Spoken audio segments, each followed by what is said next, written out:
আবু হুরায়রা রাদিয়াল্লাহু তাআলা আনহু থেকে বর্ণিত একটি হাদিস আছে। সেই হাদিসে নবী সাল্লাল্লাহু আলাইহি ওয়াসাল্লাম বলেছেন, ফুদ্দিলতু আলাল আমবিয়া বিসিত, আমাকে আল্লাহ রাব্বুল আলামিন অন্যান্য নবী রাসূলদের চাইতে 6টি বিষয়ে বিশেষ শ্রেষ্ঠত্ব দিয়েছেন, বিশেষত্ব দিয়েছেন, মর্যাদা দিয়েছেন। এটা অন্য কাউকে দেয়া হয়নি। আমাদের নবী সাল্লাল্লাহু আলাইহি ওয়াসাল্লামের সেই আল্লাহ প্রদত্ত 6টি বিশেষত্ব কি, যেটা অন্য নবী রাসূলদেরকে দেয়া হয়নি? সে সম্পর্কে নবীজি সাল্লাল্লাহু আলাইহি ওয়াসাল্লাম নিজে বলেছেন, নাম্বার 1, উতিতু জাওয়ামিআল কালিম, অল্প কথায় অনেক কিছু ব্যক্ত করার অসাধারণ ক্ষমতা আল্লাহ তাআলা আমাকে দিয়েছেন। এই জন্য নবী করিম সাল্লাল্লাহু আলাইহি ওয়াসাল্লামের ছোট ছোট হাদিস, মাত্র 4 শব্দ, 6 শব্দ, 8-10 শব্দের হাদিস, এটার ব্যাখ্যায় শত সহস্র পৃষ্ঠা করা যায়। তার বহু হাদিস আছে যেগুলো এতটাই মৌলিক যে ওই একটা হাদিসের মূলনীতির আলোকে হাজার হাজার মাসআলা উদ্ঘাটন করা যায়, আবিষ্কার করা যায়। এরকম তাকে স্বল্পভাষী, অল্প কথার ভিতরে বহু কিছু বুঝায় দেওয়ার অসাধারণ ক্ষমতা আল্লাহ তাআলা তাকে দিয়েছেন, যেটাকে জাওয়ামিউল কালিম বলা হয়। এই জন্য নবী সাল্লাল্লাহু আলাইহি সাল্লাম খুব বেশি কথা বলতেন না, মৌলিক কথা বলতেন। তিনি নামাজের পর সাহাবীদের উদ্দেশ্যে যে কথাগুলো বলতেন, খুব অল্প কথা বলতেন। বিভিন্ন হাদিস আছে যে হাদিসগুলো আবৃত্তি করতে গেলে, পাঠ করতে গেলে বা বলতে গেলে বক্তব্য আকারে দেখা যায় যে সেগুলো দিতে, বক্তব্য হিসাবে পেশ করতে 2 মিনিট লাগে, 3 মিনিট লাগে।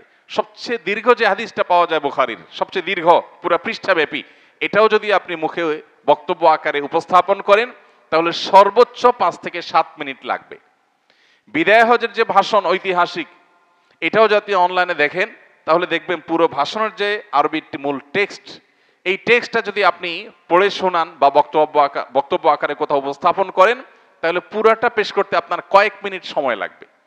আমরা যেখানে নবী সাল্লাল্লাহু আলাইহি ওয়াসাল্লাম একটা হাদিসের ব্যাখ্যা 2-4 ঘন্টা করে শেষ করতে পারি না, মুহাদ্দিসগণ, হাদিস বিশারদগণ শত শত নয়, হাজার হাজার পৃষ্ঠা লিখে যেখানে নবী সাল্লাল্লাহু আলাইহি ওয়াসাল্লামের হাদিসের ব্যাখ্যা করে শেষ করতে পারেন না, সেখানে নবী করিম সাল্লাল্লাহু আলাইহি ওয়াসাল্লামের সারা জীবনের বক্তব্য দেখা যায় 2 মিনিট, 3 মিনিট, 5 মিনিট, 10 মিনিট বাস।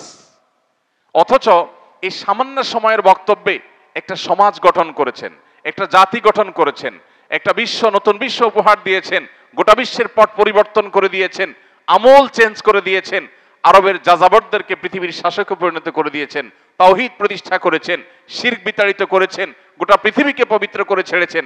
তার এই সামান্য সামান্য ছোট ছোট যে সমস্ত হাদিস আছে, এই সমস্ত হাদিসগুলো দ্বারায়। এই জন্য তিনি বলেছেন, আল্লাহ রাব্বুল আলামিন আমাকে স্বল্পভাষী, অল্প কথায় অনেক কিছু বোঝাবার, ব্যক্ত করবার অসাধারণ এক ক্ষমতা দিয়েছেন, যেটা আগের যুগে কোন নবী রাসূলকে এরকমটি দেওয়া হয়নি।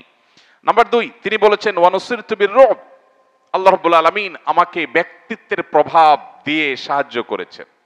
তার ব্যক্তিত্বের প্রভাব এত বেশি ছিল যে তিনি কোনো দিকে গেলে দূর দূরান্ত পর্যন্ত তার ব্যক্তিত্বের প্রভাবে পুরো এলাকা প্রভাবিত হতো। তার দিকে তাকালে অনেক অমুসলিম শুধুমাত্র তার ব্যক্তিত্বের প্রভাবে ইসলামে চলে আসতো। আল্লাহ রাব্বুল আলামিন তাকে এরকম অলৌকিক এক অসাধারণ ব্যক্তিত্ব দিয়েছেন, যেটা সাধারণত অন্য কাউকে, কোন নবী রাসূলকে দেয়া হয়নি। তার রবের কারণে, তার ব্যক্তিত্বের কারণে, তার ব্যক্তিত্বের ভারের কারণে, তার ভাব এবং গাম্ভীর্যের কারণে দেখা যেত অন্যরা খুব সহজে প্রভাবিত হতো। নাম্বার 3, তিনি বলেছেন ওয়া উহিল্লাত লিয়াল গানাইম, আপনারা কোরআনে কারীমে আদম আলাইহিস সালামের ছেলে হাবিল এবং কাবিলের ঘটনা কোরআনে কারীমে পড়ে থাকবেন, যে হাবিল এবং কাবিল উভয় ভাই আল্লাহর কাছে কিছু নজরানা, কিছু জিনিস আল্লাহর রাহে দান করেছেন, কিছু খাবার পাহাড়ে রেখে আসছেন। আগের যুগের নবী রাসূলদের জন্য বিধান ছিল আল্লাহর রাস্তায় কিছু দান করলে সেগুলো রেখে আসবে পাহাড়ে, আল্লাহর পক্ষ থেকে এসে আগুন এসে সেগুলোকে ভস্ম করে দিবে।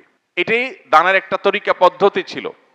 এবং অনেক সম্পদ যেগুলো আল্লাহর রাহে দান করা হতো কিংবা যুদ্ধলব্ধ সম্পদ, এগুলো ভোগ করবার অনুমোদন বিভিন্ন নবী রাসূলদের আমলে বা তাদের শরীয়তে ছিল না। নবী সাল্লাল্লাহু আলাইহি সাল্লাম বলেছেন এগুলো ভোগ করার সুযোগ আল্লাহ আমাদেরকে দিয়েছেন। আমরা যুদ্ধলব্ধ সম্পদও ভোগ করতে পারি, তার বন্টন নীতি কোরআনে দেওয়া আছে।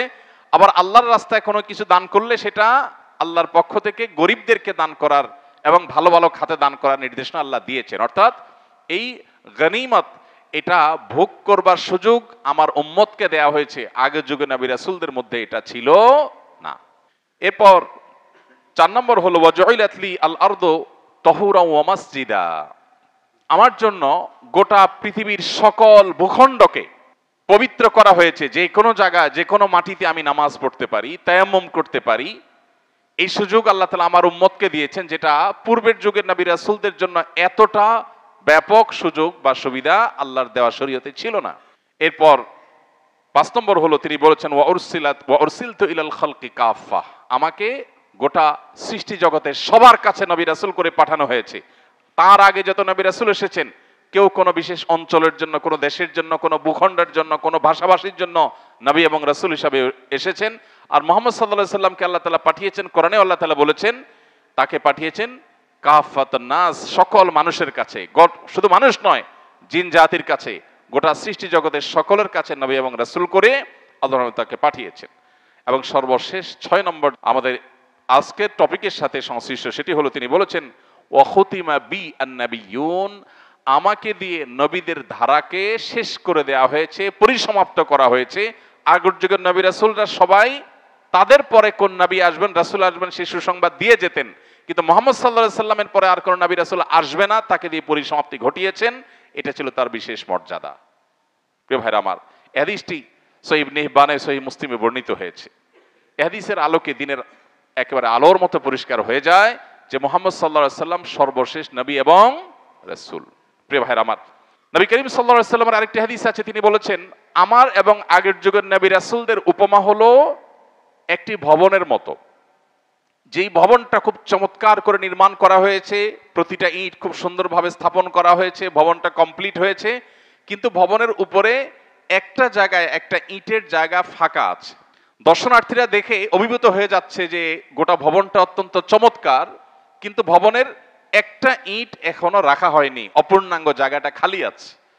নবী সাল্লাল্লাহু আলাইহি সাল্লাম এই হাদিসের পরে বলছেন যে আমি হলাম আল্লাহ তাআলার সেই রাসূল, যার মাধ্যমে নবুয়ত এবং রিসালাতের যে ভবন আল্লাহ তাআলা আদম আলাইহিস সালাম থেকে নির্মাণ করা শুরু করেছেন, সেটা চূড়ান্ত হয়ে গেছে ঈসা আলাইহিস সালামের মাধ্যমে।